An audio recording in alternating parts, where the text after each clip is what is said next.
So content marketing, I want to make sure that the folks that are listening can have one easy takeaway. So I'm going to offer up an idea, and I would love it if you would tell me, hey, I think that would work, or no, I don't think that would work.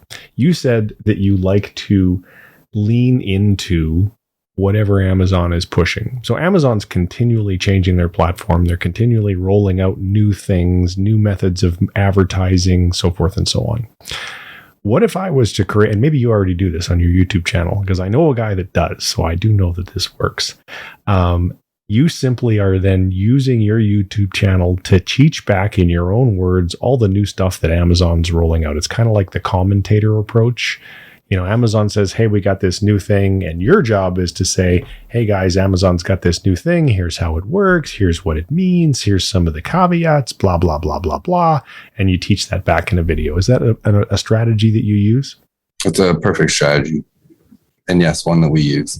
For me on YouTube at first, there was all this content for resellers or wholesalers, or there was a lot of content for, let's say, Facebook, private label, or Facebook and Instagram kind of coming against Amazon. And I just was like helping brands in the same way that you help brands, just more in a relationship way where we're working together on their account versus we're taking over their account and just managing without them. And I wanted to talk about that. I wanted to share that there was ways to win, and there was ways to track attribution, and there was ways to track organic growth and have SEO, and how to understand map pricing and how to enforce some of that with reseller agreements. And I just wanted to talk about some of the things that I was doing with brands that I didn't think was out there. And in turn, it ended up being a great way for me to learn how to create very relevant content for people. A lot of people have responded very well to those. So the thing that I think a lot of people know, but there's also people that don't know, is that YouTube is pretty much the number one search engine for when people want free training on how to do a thing. And there's lots and lots of brands out there that are relatively young, that have a small team, that are looking for training on how to do a thing. And they're going to YouTube and they're going to see your videos. And after they've seen a great video, then they're going to go to your channel. They're going to look at your other videos. And as you did an excellent job of pointing out earlier, when you start producing content like that, trust goes up.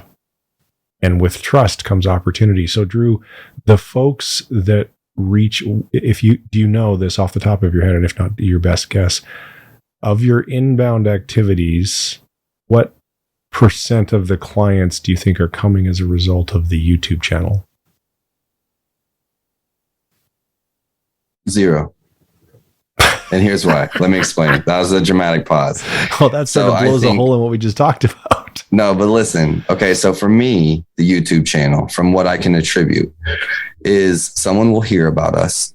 And there's some that come through Google, and those technically could be from YouTube or something, and they've just come straight from Google. But most of my stuff is from partnerships or a blog or a social media post or something. Okay. Mm-hmm. And what I hear though, when I'm talking to them on the phone, after they come to my contact form or whatever that might be, is I feel like I know you. I've watched all your videos on YouTube. Yeah, I figured you were going there. Yeah. Okay. Right. Or they start researching my company because someone told them about us.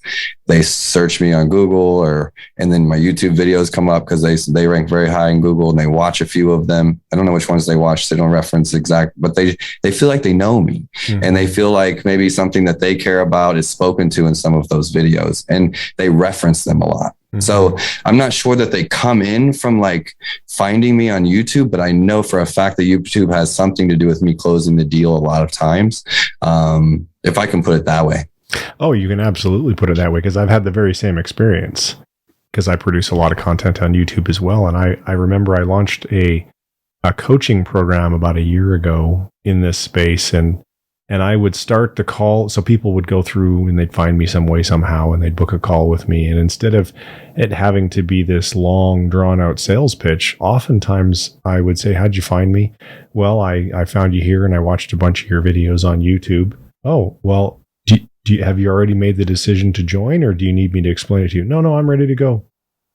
And they just pull their credit card out and sign up, because your content already did what traditional salespeople try to do in a short period of time. It established trust, credibility, and authority. That's why I like content, because I hate salesmen. Yeah. Honestly, I know I have to be one to grow my business. I know there's a level of selling yourself, and even in your content, that's not what I'm getting at. But I hate that hard sell, convincing you to like me or convincing you to want to work with us because we're better than everyone else. I'd rather let our work speak to it, our expertise, our knowledge, and people that want to work with the best are going to find us if that's what I'm trying to put out there.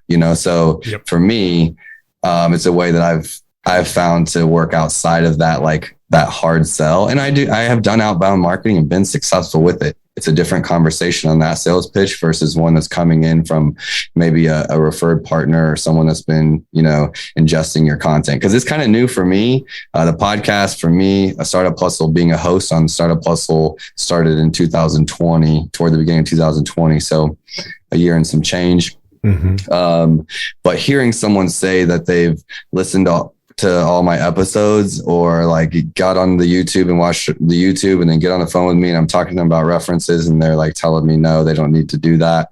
Or they've heard me on Trent's podcast and they have been following Trent for 3 years, and anyone that Trent recommends, they feel great about. Like, that's happened to me, so simple creating content either on the podcast, wherever, is just more my style of doing things. And I think people need to figure out, what they enjoy doing or what comes natural to them and the brand they want to build, and lean into that.